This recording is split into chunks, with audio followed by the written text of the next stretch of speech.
Good morning student. आज हम start करेंगे एक्सरसाइज 1E। चैप्टर है real numbers from RS Agarwal CBSE board for class 10th। देखिए पहला क्वेश्चन क्या है। State Euclid's division lemma. तो हमारी यूक्लिड्स डिवीजन लेमा थ्योरम है वो हमें स्टेट करना है। देखिए इसमें होता क्या है, हमारे पास जो है जो ये थ्योरम है ये है A is equal to b q plus are.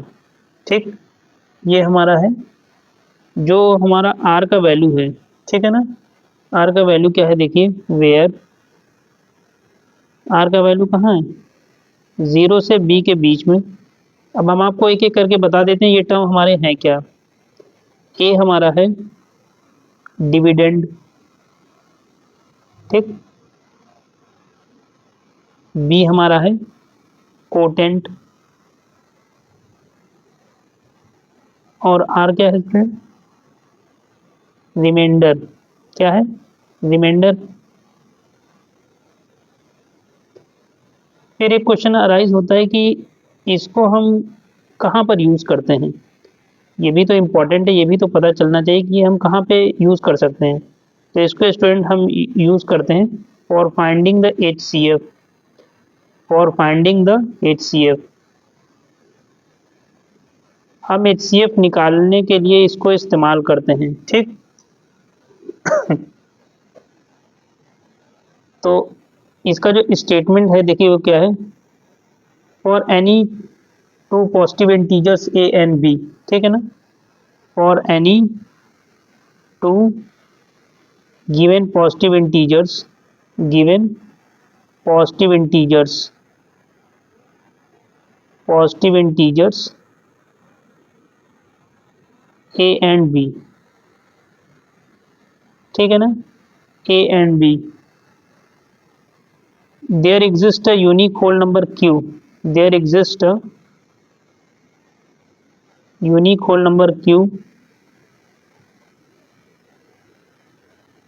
whole number Q। ठीक है, and R, ठीक, and R such that और उसके बाद आपको ये पूरा डेफिनेशन उठा के लिख देना है। ठीक है ना, A is equal to b q plus r, where r is less than equal to b. ठीक है, आर की वैल्यू 0 से बी के बीच में। तो दूसरे फॉर्म में समझें तो क्या हो जाएगा, देखिए dividend is equal to divisor into quotient, divisor into quotient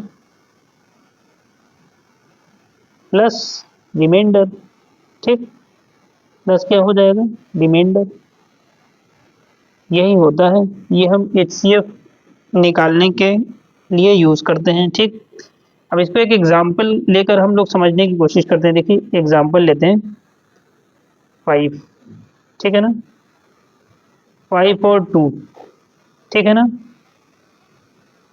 5 और 2 लेते हैं। तो किस लिए यूज किया जाता है, for finding out the HCF। देखिए क्या है, छोटा कौन है, 2, 2 से डिवाइड करेंगे क्या हो जाएगा, 2 2 ज़ा 4, 5 माइनस 4 इज 1, क्या हुआ 1। अब 1 को क्या करेंगे, फिर 2 से लेके जाएंगे, 1 2 ज़ा 2, तो जो ये बच गया ये कितना आ गया, ये आपका HCF हो गया।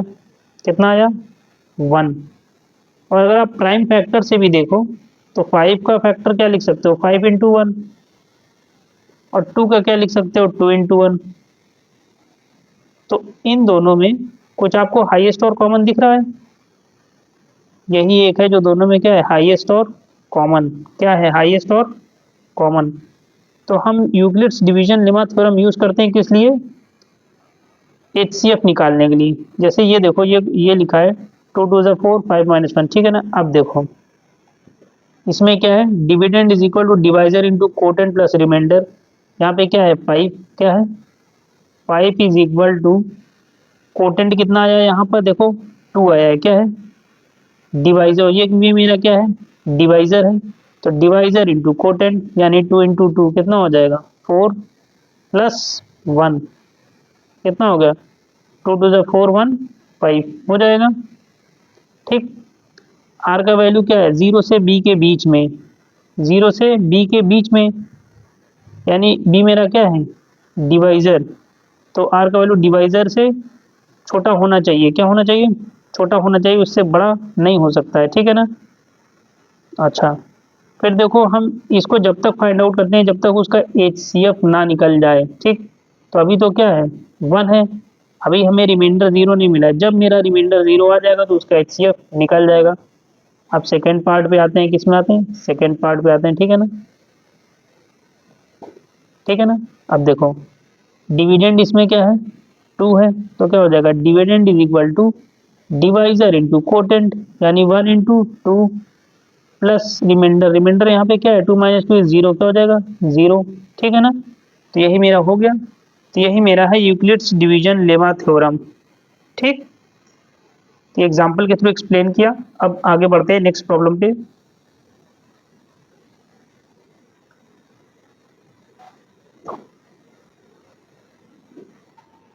State fundamental theorem of arithmetic. हमें बताना है कि फंडामेंटल थ्योरम ऑफ अर्थमेटिक क्या होता है। देखो क्या होता है, every composite number, every composite number, ठीक, can be expressed, can be expressed और written as a product of its primes, as a product of as a product of its prime. Clear student? And this factorization is unique, and this factorization is unique,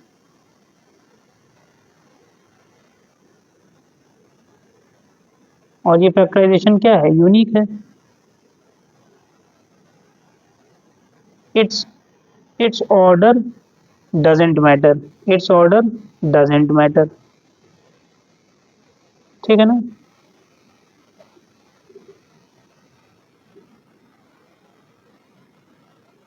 clear student, उसका order matter नहीं करता है। Example ले लो, example क्या ले सकते हो, 6 ले सकते हो, 6 को क्या लिख सकते हो, 2 into 3, ठीक, चाहे आप 2 into 3 लिखो या 3 into 2 लिखो, तो उसका ऑर्डर भी मैटर नहीं करता है।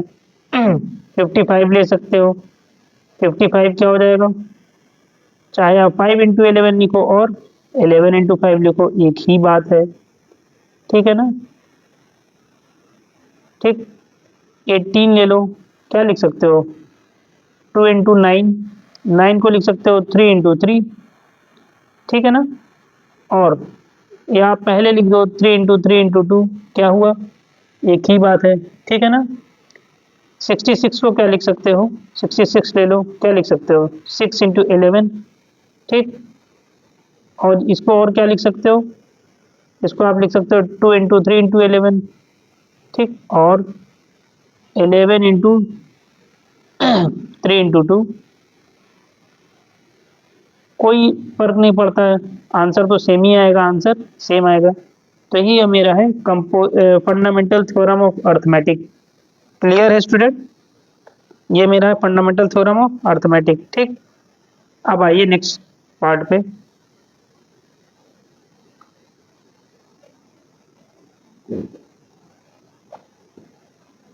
Express 360 as products of its prime factors. 360 को प्राइम फैक्टर के प्रोडक्ट के फॉर्म में लिखना है, ठीक है। आइए कैसे कर सकते हैं, देखिए 360 है, ले लो 360। अब इसका आप प्राइम फैक्टर कर लो, देखो 2 से चला जाएगा, 2 1 2, 3 - 2 is 1, 2 8 16 0, ठीक है ना। फिर 2 से ले जाओ, 2 9 18 0, फिर 2 से ले जाओ 45 टाइम्स, फिर आप 3 से ले जाओगे, 3 1 3, 3 5 15, 3 5 15, 5 1 5। चेक कर लो आप एक बार और, टू से ले जाओगे, टू वन ज़ा टू, टू एट ज़ा 16 0, टू नाइन ज़ा 18 0, टू से 45 टाइम्स, थ्री से 15 टाइम्स, थ्री फाइव से 15, फाइव वन ज़ा फाइव। अब आपको product of its prime factors में लिखना है, तो आप कैसे लिख सकते हो? देखो 360 is equal to two into two into two into three into five. यही इसका आंसर है स्टूडेंट, ठीक है ना, यही इसका आंसर है, आपको इसी फॉर्म में लिखना था। क्लियर है स्टूडेंट? अब हम मूव करते हैं नेक्स्ट पार्ट पर। आइए चलिए देखते हैं आगे का पार्ट हम कैसे कर सकते हैं, ठीक है, आइए।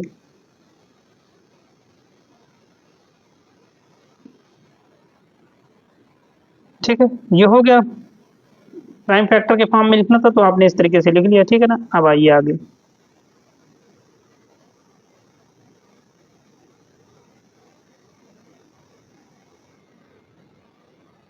क्वेश्चन क्या कह रहा है? If A and B are two prime numbers, A और बी मेरे दो प्राइम नंबर्स हैं, तब हमें उसका एचसीएफ निकालना है। बच्चों आपको प्राइम नंबर पता ही होगा। प्राइम नंबर क्या होते हैं? जो सिर्फ अपने आप से डिविजिबल होते हैं। वन से तो सभी डिविजिबल हो जाते हैं, ठीक है ना। जो सिर्फ अपने आप से डिविजिबल हो, जैसे आपने ले लिया 5, 7, 11, 13, ये सारे के सारे क्या हैं? प्राइम नंबर्स हैं, क्योंकि ये सिर्फ अपनी ही टेबल से जा सकते हैं। वन से तो सभी डिविजिबल है, तो ये सिर्फ अपनी टेबल से जा सकते हैं। 5 अपनी टेबल में आएगा, 7 खुद की टेबल में आएगा, 11 भी अपनी टेबल में आएगा, 13 भी अपनी टेबल में आएगा। तो ये सब के सब क्या है? Prime numbers. तो कह रहा है कि अगर मेरे पास दो प्राइम नंबर्स हैं, तब उनका एचसीएफ क्या होगा, ठीक है ना। तो स्टूडेंट एचसीएफ तो इसका क्या हो जाएगा? देखो दो प्राइम नंबर हैं तो उनका एचसीएफ ऑलवेज क्या आएगा? क्या आएगा? 1। कंडीशन यहाँ पे क्या है? A comma B are prime numbers, are prime numbers, ठीक। अब इसको थोड़ा एग्जाम्पल के थ्रू समझ लेते हैं कि कैसे होगा, ठीक है ना। देखो ए बी है, जैसे आपने लिया, इन्हीं नंबर्स को ले लेते हैं 5, 7, 11, 13। इसका प्राइम फैक्टर करो, आपको क्या मिल जाएगा? देखो 5 इंटू 1, 7 इंटू 1, 11 इंटू 1, और क्या मिल जाएगा? 13 इंटू 1। तो क्या 1 के अलावा आपको कोई भी दिख रहा है कॉमन? इधर आपके हैं लेकिन नंबर्स डिफरेंट हैं, तो इसके एचसीएफ क्या हो जाएंगे? 1। जबकि हमें निकालना क्या था? दो नंबर्स के दिए थे। सपोज ए बी कोई नंबर है, वो प्राइम है, तो उसका एचसीएफ क्या आएगा? 1। तो हम ऐसा करते हैं, इसी में से चूज कर लेते हैं 5 और 7। हम एचसीएफ निकालते हैं 5 और 7 का। किसका? 5 और 7 का, ठीक। इन्हीं दो नंबर्स का निकालते हैं। डिवीजन मेथड से देखते हैं, छोटा कौन है? 5, तो 5 से डिवाइड करेंगे। 5 1 5, 7 माइनस 5 क्या करोगे? 2 आ जाएगा, ठीक। अभी पूरा 0 नहीं आया है, फिर से इसको डिवाइड करेंगे। 2 2 जा 4, 5 माइनस 4 इज 1। अभी भी 0 नहीं आया है रिमाइंडर, फिर से डिवाइड करेंगे 2 को। कितने टाइम्स जाएगा? 1 2 जा 2। अब माइनस करो, 2 माइनस 2 कितना आ जाएगा? 0। तो जब तक 0 नहीं आएगा तब तक करेंगे, तो 0 आ गया, इसका मतलब अब जो मेरा ये डिवाइजर है यहाँ पे जो है, ये क्या हो जाएगा? एचसीएफ क्या हो जाएगा?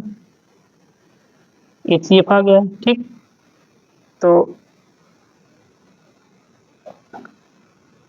ठीक, तो यही मेरा बताना था कि इसका एचसीएफ क्या होगा। और इसको हम लोग करते हैं यूक्लिड डिवीजन लेमा थ्योरम से भी, जिसमें होता है आपका dividend is equal to divisor into quotient, divisor into quotient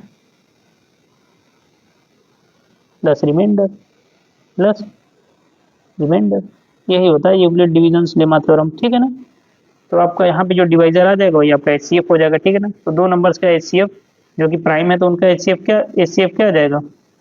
1। Always क्या होगा? 1, ठीक। आओ नेक्स्ट पार्ट पे।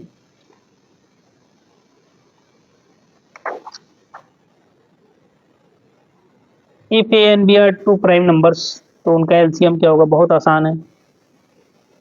दो प्राइम नंबर्स का एलसीएम क्या होगा? यहाँ पे दो प्राइम नंबर्स दिया है ए कॉमा बी, इनका एलसीएम क्या हो जाएगा? ए बी हो जाएगा। क्या हो जाएगा? A B.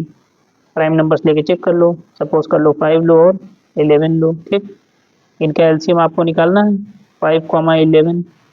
क्या हो जाएगा देखिए, अपने टेबल से जाएंगे, 5 वन ज़ा 5, 11 कॉपी करो, 11 वन ज़ा 11, कितना आ गया, इसका एलसीएम कितना आ जाएगा student, LCM is equal to क्या हो जाएगा, 5 इंटू 11, 5 इंटू 11 करो, कितना आ जाएगा, 55, कितना आ जाता है, 55 आ गया।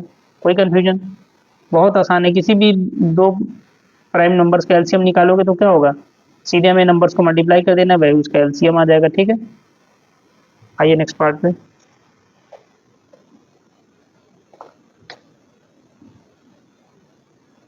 क्या है, if the product of two numbers is 1050 and their HCF is 25, find their LCM. ठीक है स्टूडेंट्स, फॉर्मूले को यूज करना है, देखिए HCF into LCM is equal to product of two numbers, product of two numbers, बहुत सिंपल है, इसी को यूज करो, आंसर निकाल लो फटाफट, ठीक। देखो एचसीएफ कितना दिया हुआ है, 25, रख दो 25, ठीक, into LCM, LCM is equal to product of two numbers, two numbers क्या है, 1050, 1050, ठीक। एलसीएम यहाँ से निकाल लो, क्या हो जाएगा, LCM is equal to 1050 upon 25, ठीक। आप कैंसिल कर दो, ठीक है ना, देखिए 5 5 ज़ा 25, 5 2 ज़ा 10, 5 1 ज़ा 5, 0, 5 1 ज़ा 5, 5 4 ज़ा 20, 5 2 ज़ा 10, एलसीएम कितना आ गया, 42, क्या है स्टूडेंट, 42। कोई कंफ्यूजन, ठीक है, कोई कंफ्यूजन नहीं। आओ नेक्स्ट क्वेश्चन पे।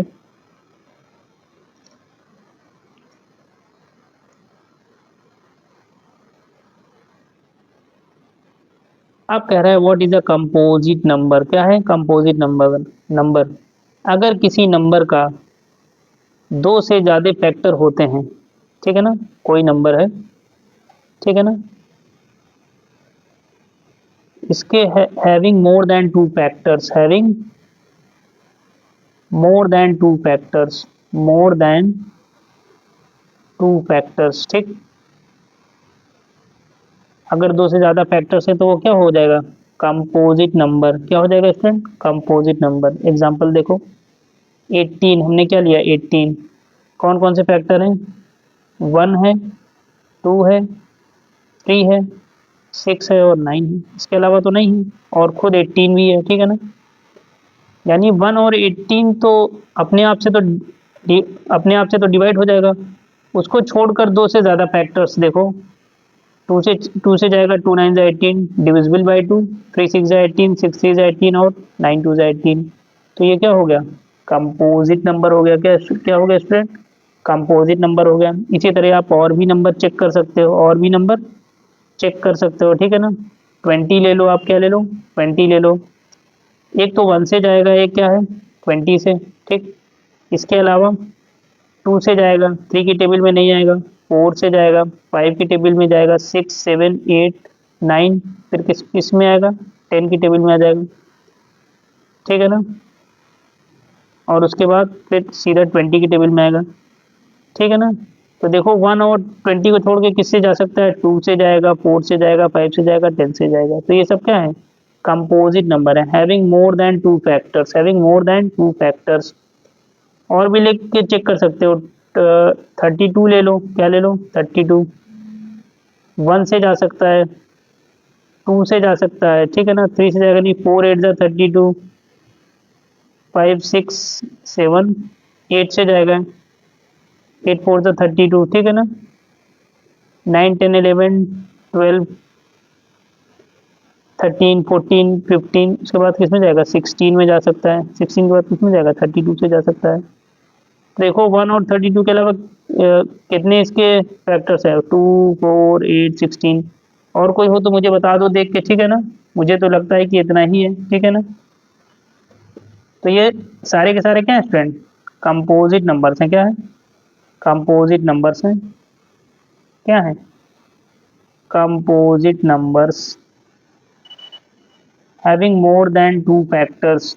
अब इनको देखो ना, अगर वन, एक तो वन से तो सारे नंबर डिविजिबल हो जाते हैं, तो उसको हम नहीं देखेंगे, और खुद से भी डिविजिबल हो जाएंगे, उसको छोड़कर देखो 1 2 3 4 फैक्टर, 1 2 3 4 फैक्टर, 1 2 3 4 फैक्टर, ठीक है ना। और भी कोई नंबर्स हो तो आप लिख के देख सकते हो इसमें, क्लियर है। अब आइए चलते हैं नेक्स्ट पार्ट पे।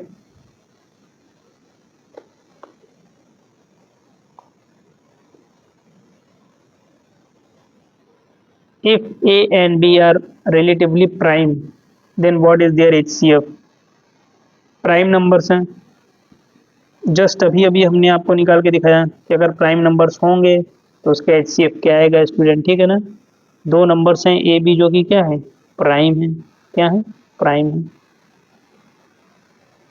प्राइम है तो मतलब खुद से डिविजिबल होंगे तो उनका HCF ऑलवेज क्या आएगा, 1। क्या आएगा student, HCF of two numbers A and B where A and B are relatively prime, तो उसका HCF क्या हो जाएगा, 1। हम आपको निकाल के दिखा भी चुके हैं। जैसे आपको 13 का निकालना है और 17 का निकालना है तो क्या हो जाएगा, देखो इसको लिख सकते हैं 13 इंटू 1, ये क्या है 17 इंटू 1। कुछ कॉमन है, कुछ भी, क्या आ गया HCF 1, क्या आ गया, कितना आ गया, 1 आ गया। आप डिवीजन मेथड से भी चेक कर सकते हो। 13 और 17 का HCF अगर आपको निकालना हो निकाल लो। कौन छोटा है, 13 डिवाइड कर दो, 13 1 जा 13, माइनस कर दो, 7 माइनस 3 4, ठीक। 13 4 3 जा 12, 3 माइनस 2 इज 1, ठीक। अब इस 4 को ले जाएंगे क्योंकि अभी 0 तो आया नहीं है, 1 4 जा 4, कितना आ गया 0, तो HCF कितना आ गया, 1। क्या आ गया, यही इसका HCF है, ठीक। 1 आ गया HCF इसका, तो यहाँ से हम इसका HCF हमने निकाल लिया 1। अब चाहे आप ये डिवीजन मेथड से करो, यही आपका है यूक्लिड्स डिवीजन लेमा। क्या है, यूक्लिड्स डिवीजन लेमा, ठीक है। चाहे आप इससे करो चाहे आप प्राइम फैक्टराइजेशन मेथड से करो, आंसर आपका सेम ही आएगा, क्लियर है। अब आओ नेक्स्ट पार्ट पे।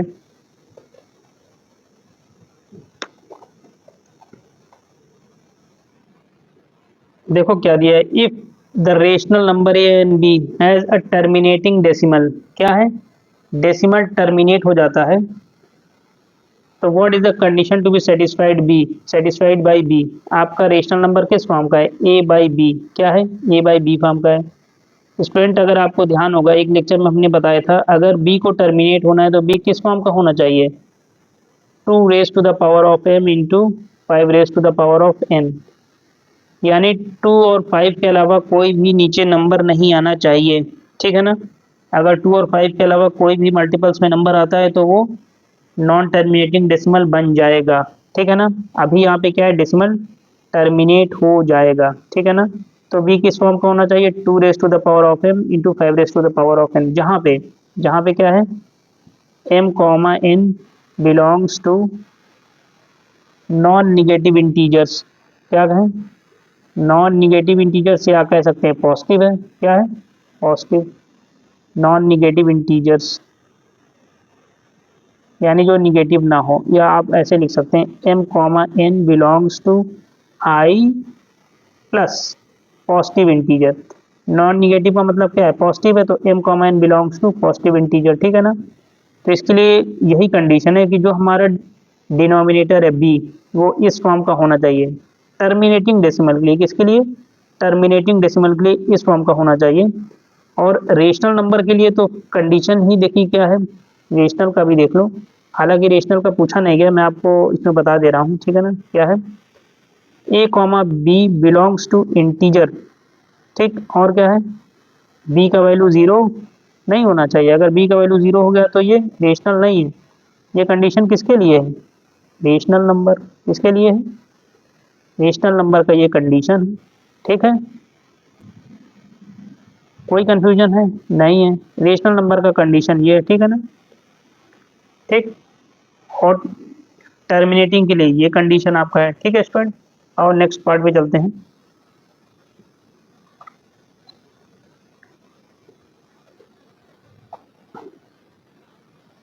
चलो मेरा ये क्वेश्चन क्या है, देखो सिंप्लीफाई 2√27 प्लस 3√12 डिवाइडेड बाई 4√3, ये क्वेश्चन दिया हुआ है, क्या दिया हुआ है देखो, 2/√27 प्लस 3/√12 डिवाइडेड बाई 4/√3, यही दिया है ना।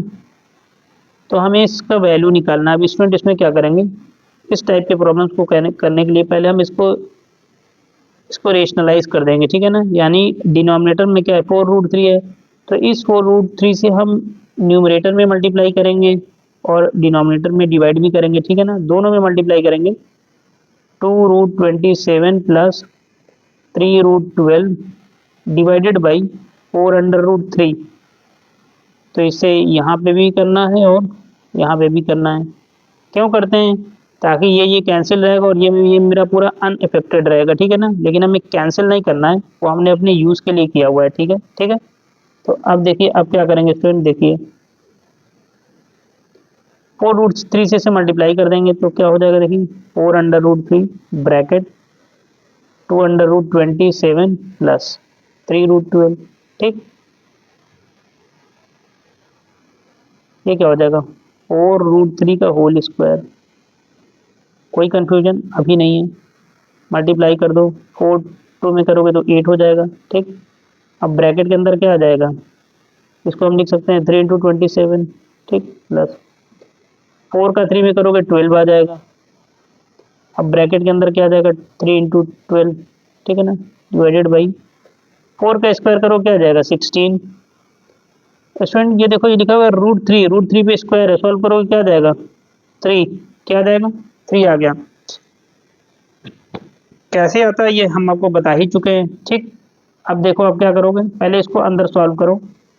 तो इसको आप क्या लिख सकते हो, ध्यान दो स्टूडेंट, ये लिखा हुआ है 8, रूट के अंदर 3/27, 27 को लिख सकते हो 3/3, ठीक, प्लस 12,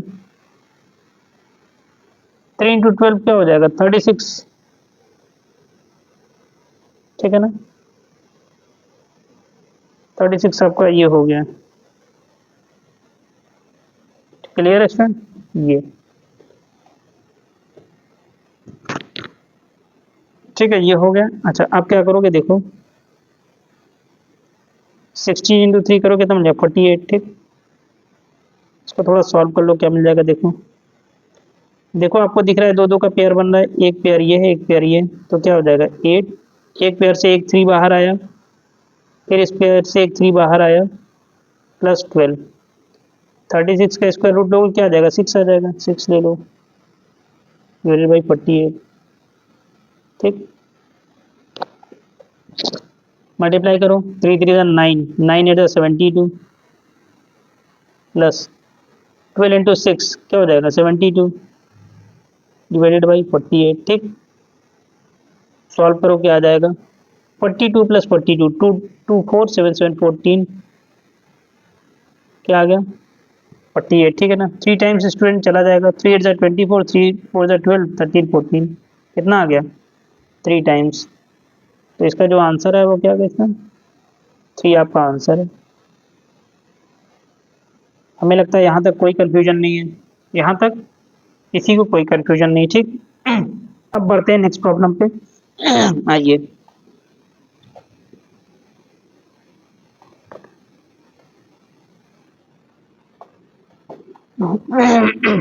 क्या है देखिए, right the decimal expansion of 73/2 into 5 आपको इसका डेसिमल एक्सपेंशन लिखना है, लिख लो, बहुत आसान है।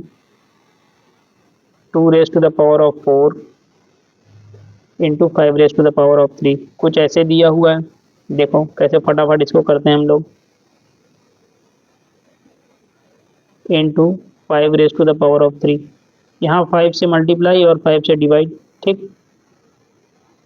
5 3 का क्या हो जाएगा, 15, 1 कैरी, 5 7 जा 35, एक 36, ठीक। क्या आ जाएगा, 2 4 इंटू 5 ठीक है। यहाँ पे क्या आ जाएगा, 365, इसको हम लिख सकते हैं 2 into 5 whole raised to the power of 4, ठीक। यहाँ से देखो क्या आ जाएगा, क्या लिखा है, 365, ठीक, अपॉन क्या आ जाएगा, 10 raised to the power of 4। तो ये क्या आ गया, 365 अपॉन 1, 401,234। ठीक स्टूडेंट, जब इसका आंसर आप निकालोगे तो क्या आएगा, देखो क्या आएगा। यहाँ पे